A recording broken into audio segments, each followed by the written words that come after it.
안녕하십니까. 오늘 장동혁 의원님 모시고 특별 대담을 진행하고 있습니다. 일부에서는 이제 그 출마 동기나 또는 이제 공약, 이런 출마 의견을 들어봤고요. 2부에서는 최근에 여러 가지 이제 그 우리 현안들이, 국가적 현안들이 많습니다.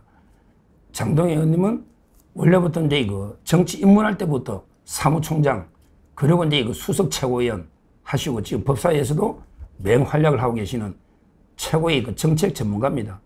이분이 또 행정고시, 사법고시까지 합격하신 정말 보수의 그 희망, 미래인데요. 오늘 여러 가지 이제 그 시급한 현안을 몇 개 여쭤보도록 하겠습니다. 의원님, 먼저 그 지금 가장 급한 게 관세거든요. 네. 8월 1일부터 이제 25%인데 네. 마지막에 뭐 기업인들이나 지금 구윤철 장관이 가 있는데 이재명 안 보입니다. 네. 어디 전략회 할 때도 빠지고 국무회도 빠지고 왜 이재명, 이게 대통령이라면 또 구독자들이 별로 싫어하는데 왜 이재명 안 보입니까? 의원님에게 대통령이나 호칭 써도 괜찮아요. 저는 안 씁니다. 저도 그 일을 잘 모르겠는데 대통령이 해야 될 중에서 가장 중요한 게 외교하고 국방 아닙니까? 예. 근데 그런 현장에 나타나지 않고 결국은 국익을 위해서, 국민들의 이익을 위해서 어떤 역할이라도 마다하지 않고 예. 어디라도 찾아가고 어디라도 달려가서 국익을 위해서라도 노력해야 되는 것. 예. 그게 대통령의 모습이라고 생각하는데 지금 이 가장 중요한 관세 협상에서는 대통령의 모습은 전혀 보이지 않고 있는 것 같습니다. 그러니까 지금은 이제 그 트럼프 대통령 입장에서는 단순하게 관세 문제만 있는 게 아니고 예를 들어 이제 주한 미군의 전략적 유연성 뭐 역할이나 네. 또는 주둔비 문제 이런 것도 있고요. 심지어 이제 그 우리 플라이츠라고요. 플라이츠. 네. 이분이 그 부소장인데 AFPI라는 그렇습니다. 미국 우선주의 정책연구소. 네. 근데 그 윤석열 대통령 인권 문제까지 지금 거론하고 있고요. 네. 네. 따라서 이게 이번에 단순하게 경제 관세 문제가 아니고 여러 가지 이제 그 전략 문제나 인권 문제, 특히 이재명의 그 쇄세, 네. 신중 행보 이까지 다 이게 문제 삼고 있는데 과연 이게 타결이 될까요? 아니, 파국으로 끝날까요? 어떻게 보십니까? 저는 쉽지 않을 것 같습니다. 저는 반드시 이게 대한민국 국익을 위해서 대한민국의 가장 유리한 방향으로 잘 타결이 됐으면 좋겠습니다. 그런데 말씀하신 것처럼 이 관세 협상 문제가 겉으로는 경제 문제지만 그 속을 들여다보면 정치 문제입니다. 예. 지금 우리의 친중 내각 그리고 반미 이런 인사들이 지금 내각을 장악하고 있고 그리고 지금 계속 저희들이 보이는 행보가 미국과는 자꾸 어긋나는 행보를 보이고 있습니다. 그리고 김민석 총리의 형인 김민웅 씨는 이제 드디어 미국 물러가라. 양키고. 네, 뭐 지금 그렇게 외치고 있지 않습니까? 그리고 관세 협상을 위해서 미국에 갔던 우리 여당 의원들은 트럼프 대통령을 탄핵하려고 했던 인사 토론회에 가서 거기서 같이 토론에 참여하고 축사하고 하는데 지금 이런 관세 문제들이 잘 풀려나가겠습니까? 그리고 또 말씀하신 것처럼 윤석열 대통령에 대한 지금 인권 문제까지도 지금 미국에서는 문제 삼고 있는데 결국은 이런 것들을 다 종합해 보면 그리고 아까 말씀하신 주한 미군 문제까지를 아울러서 고려해 보면 이 통상이라는 겉으로는 경제 문제인 그 통상 문제 속에 정치, 안보, 국방 이 모든 문제가 얽혀 있는데 그 모든 문제에 있어서 지금 이재명 정부는 미국의 생각과는 자꾸 반대로 가고 미국에 계속 어긋나는 쪽으로 가고 있기 때문에 과연 이 관세 협상이 제대로 풀려갈지에 대해서 매우 우려스럽습니다. 그러니까요. 지금 현재 그 소고기나 네. 쌀, 특히 소고기가 그 30개월 넘은 거 있죠? 네. 옛날에 그 광우병 가짜뉴스로 얼마나 혹세무민했습니까? 네. 그러니까 지금 현재 그 제가 농민신문이나 보면 이게 협상 카드로 쌀은 또 본인들이 양국관리법 해가 천문학적 재정이 투입되잖아요. 그렇습니다. 그러니까 자기들이 옛날에 과거에 원재가 있으니까 소고기 30개월 넘은 수입하기도 그렇고 네. 안 하려니까 미국이 압박하고 네. 이러고 있는데 그 쌀이나 소고기처럼 이게 농수산 축산품 네. 이거는 이게 어떻게 이재명 정권이 양보할까요? 양보하면 이게 정권이 흔들흔들할 것 같은데요.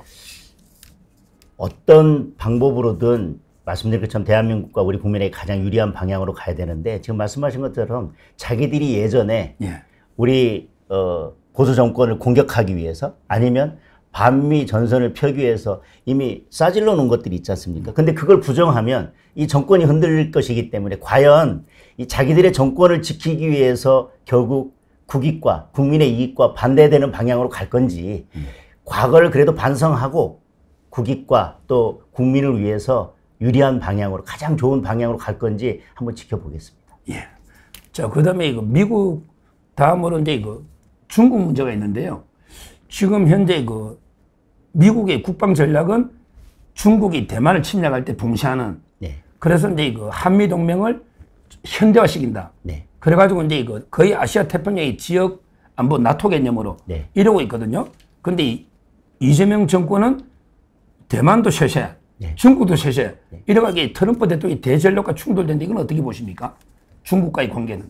저는 그래서 이재명 대통령이 될 때 많은 사람들은 여러 가지 재판을 받고 있는 사법 리스크가 큰 정권의 리스크가 될 거라고 생각하셨지만 그거는 이재명 대통령 개인의 리스크일지도 모르겠습니다. 그러나 지금 친중으로 흐르면서 반미 이것이 함께 가면서 이쪽도 쉐쉐 이쪽도 쉐쉐 하는데 결국은 미국은 계속 지금 어긋난 방향으로 가고 있지 않습니까? 반미, 친중, 또 친북 이것이 결국은 이재명 대통령 그리고 이재명 정권의 리스크를 넘어서서 저는 대한민국 전체에 가장 큰 리스크가 될 거라고 봅니다. 예. 그래서 이제 북한 얘기 놓으니까 지금 북한의 김여정 부부장은 네. 뭐라 하냐면 이게 트럼프하고 우리 그 국가 수반 김정은이죠. 네. 사이가 인간적으로 나쁘지 않다. 예. 다만 이제 그 비핵화를 요구하느냐 아니면 북한은 이제 핵을 인정해달라는 요 정도 차이는 있지만 미국하고는 대화할 수 있다. 네. 그러나 이재명 정권은 상종 못하겠다. 예. 이런 식으로 완전히 이재명 패싱을 하겠어. 예. 이게 보통 완전히 통미 동남 예. 남쪽하는 게 대화 안 하고 패싱하고 미국 한다. 이러고 있는데 예. 근데 이재명 정권이나 정동영은요 훈련도 안 하고 지금도 이게 북한 눈치만 보고 대북 방송까지 중단하고 있잖아요. 예. 이런 게 북한과 이게 저 자체 이건 어떻게 보십니까?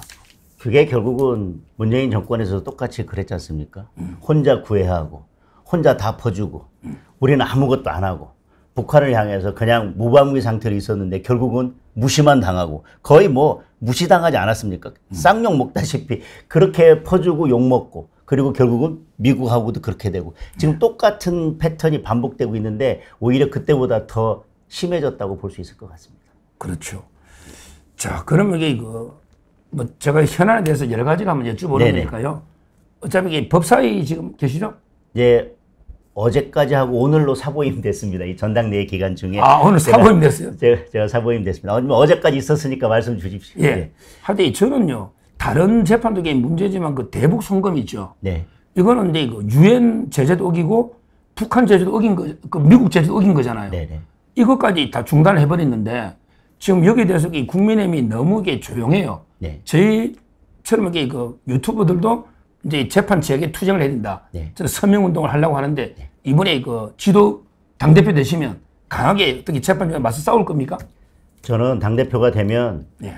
맨 먼저 물론 당을 쇄신하고 그다음에 당을 변화시켜 나가야 되고 당도 시스템도 바꿔야겠지만 그 다음에 해야 될 것 중에 하나가 특검은 막아내고 그래서 무리한 특검 그리고 국민의힘을 내란 정당으로 몰아서 뭐 정당 해산까지 가려고 하는 이 공격에 대해서 단호하게 맞서서 막아내고 또 하나는 지금 중단된 이재명 대통령에 대한 재판을 빨리 속행해서 다시 재판할 수 있도록 모든 힘을 모아야 된다고 생각합니다. 그리고 더불어민주당이 그러다 안 돼서 결국 재판을 중지하는 법을 통과시켜서 결국은 재판을 막으려고 하면 저는 누구보다도 먼저 나서서 헌법재판소에 헌법 소원을 제기하고 그것이 위헌이라는 그래서 반드시 위헌 결정을 받아내는데 제 힘을 다 바치겠습니다. 예. 외교하고 저가 이제 북한 안보 그다음에 이거 사회 재판하는 이야기했고요. 네. 그다음에 경제와 관련해서도 다 한번 여쭤보겠습니다. 네. 지금 이게 우리나라에서 지금 기업하기 너무 힘들어요. 네. 예를 들어 이제 관세 문제도 있지만 네. 대표적으로 이게 노란봉투법 있잖아요. 네. 이거는 이제 그 파업의 손배도 제한되고 네. 그다음에 그 사용자 하청 노조가의 협상을 하자면 또 사용자 개념이 넓어지고 네. 그리고 이제 그 파업도 근로 조건이 아니고 근로 조건에 영향을 주는 경영상 결정. 예. 이것도 이게 파업 사유로. 예. 이러면 이게 지금 유럽에 상공회수 있잖아. 400개 업체 있는 유럽 철수하겠다 한국으로. 예. 이러고 있거든요. 예. 이런 게 노란봉투법이나 또는 이게 그 기업을 옥죄는 이 문제는 어떻게 보십니까? 지금 대한민국 경제가 예. 너무 위기인데 지금 관세 협상도 잘 되지 않고 이미 일부 기업들은 관세를 내고 있습니다. 그래서 거의 뭐 한 달에 8천억 가까운 예전에 내지 않던 그런 관세를 이미 부담하고 있고요. 그런데 관세 협상은 잘 되지 않는데 말씀드린 것처럼 대통령은 보이지 않고 기업들한테 가서 어떻게 좀 투자 약속을 하고 이 문제를 좀 어떻게 좀 당신들이 대신 좀 풀어내라고 그쪽 등 떠밀면서 뒤에서는 지난번에 상법 개정됐는데 이번에 재계에서 그렇게 우려하는 이사 집중투표제나 감사 분리선출 확대를 내용으로 담은 상법 개정안을 엊그제 법사위에서 일방적으로 또 통과시켜버렸습니다. 예. 그리고 노란봉투법도 일방적으로 통과시키고 지금 계속 강행 처리하겠다고 하고 있습니다. 외부에서 관세 협상이라고 하는 미사일이 날아드는데 우리가 지금 기업들을 옥죄는 상법이나 노란봉투법이나 이런 내부의 폭탄의 뇌관을 지금 핀을 뽑으면서 우리 스스로 지금 자폭하는 법안들을 계속 내고 있거든요. 저는 이렇게 되면 정말 기업들은 숨 쉬면서 살 수가 없을 텐데 뭐라고 하냐면 상법이나 이런 것들을 개정해야 주가가 올라간다는 겁니다. 당장 그런 것들로 어떤 그 어나운스먼트 효과로 주가가 잠깐 올라갈지 모르겠지만 기업이 숨 쉴 수 없고 기업의 생태가 무너지고 기업이 자유로운 경영 활동을 해서 기업 이익을 낼 수 없는 구조가 된다면 종국적으로는 주가가 떨어질 수밖에 없지 않겠습니까? 저는 지금 이재명 정부가 주가만 외치면서 기업은 사지로 내몰고 그리고 관세 협상이나 이런 대외적인 압박은 제대로 해결해내지 못하면서 그 모든 것을 기업에게 부담시키는 이것은 곧 엄청난 악재와 위기로 돌아올 것이라고 생각합니다. 예. 지금 인사 문제도 한번 살펴볼게요. 제가 보기에 이재명 정권의 그 인사가 한마디로 이게 개판이었거든요. 네. 그런데 그 장관 중에 그래도 제가 2명밖에 낭만을 못 시겠어요. 네네. 교육부 장관 이진숙, 그다음에 여가부 장관 강선우인데, 근데 여가부 장관은 민주당 보좌진들이나 뭐 민주당에서 박찬대나 한 거고, 저희가 이게 투쟁해가지고 솔직히 낭만시킨 게 없잖아요. 네. 저는 진짜 부적 인사 많다 보는데 국민이 못 싸우거든요. 네. 이번에 만약에 당대표 되시면 네. 어떻게 이재명 정권의 인사 참사를 어떻게 대응하시겠습니까? 인사 참사뿐만 아니라 예. 지금 잘 들여다보면 이재명 정부에서 잘못된 정책들이 너무 많습니다. 지금 말씀하신 뭐 경제나 조금 전에 말씀드린 대북 문제나 뭐 통상 문제나 지금 겉으로 보면 단기적으로는 뭔가 이렇게 반짝반짝하는 정책들을 내는 것 같지만 장기적으로 보면 그것들이 다 나중에는 부담으로 돌아올 것이고 경제나 안보나 결국은 대한민국의 근간을 이루고 결국은 우리의 앞날을 책임질 정책들에 대해서는 다 손 놓고 있습니다. 그리고 장관들을 보면 도덕적으로 문제가 있을 뿐만 아니라 그런 문제들을 해결해낼 수 있는 전문성을 전혀 갖추고 있지 않은 그런 사람들로 되어 있기 때문에 곧 이재명 정부의 여러 가지 정책들은 곧 바닥이 드러날 것이고요. 그 문제를 제대로 짚어내고 저희들이 대안을 제시하고 제대로 싸워야 우리가 민심을 회복하고 다음 지방선거에서 그리고 그 다음 총선에서 이길 수 있다고 생각합니다. 예. 저 근데 모처럼 바쁜데 오셨으니까 제가 하나 제안을 한번 드리는데 한번 들어보십시오. 예. 지금 의원님의 공약 중에 그 인재영입위원회 위원장을 네. 당 5역으로 상건해가지고 이게 계속 한다 했잖아요. 네네. 수시로. 예.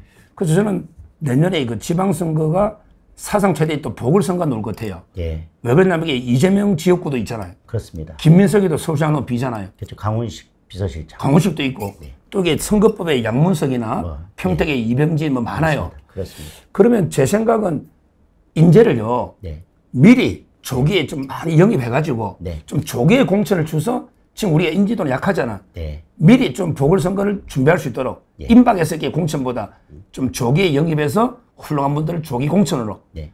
뛰도록 이 제 제안인데 어떻게 생각하십니까? 좋은 제안입니다. 좋은 제안이고 예. 제가 인재 이영입위원회를 상설화하겠다는 것도 미리미리 인재를 발굴해서 잘 싸울 수 있는 준비를 하자라는 취지였기 때문에 지금 제안 주신 거에 뭐 저는 123.5% 공감합니다.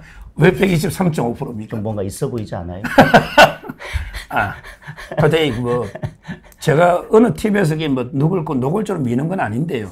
예. 제가 아무리 봐도 이게 저하고 이게 정치를 바라보는 시각은요. 예. 거의 뭐 똑같은 것입니다. 뭐 124.8% 똑같죠? 똑같습니다.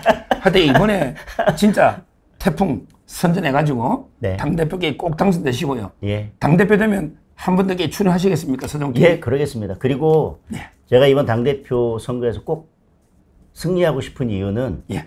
많은 분들이 저를 비판하고 있습니다. 저는 오히려 제 목소리가 우리 당원들의 목소리를 대변하고 있다고 생각하는데 많은 분들이 이런저런 프레임으로 저를 공격하고 있기 때문에 당원들로부터 제가 제대로 평가받아서 우리 당원들이 무엇을 원하고 진짜 민심이 당심이 무엇인지 제가 제대로 보여드리고 그 공격을 당선으로 제가 대갚아 드리고 싶습니다. 예. 하여튼 진짜 선전하시고요. 예. 뭐 저는 이게 뭐 123은 안 돼도 제가 그만큼 많이 지지하도록 하겠습니다. 예, 고맙습니다. 감사합니다.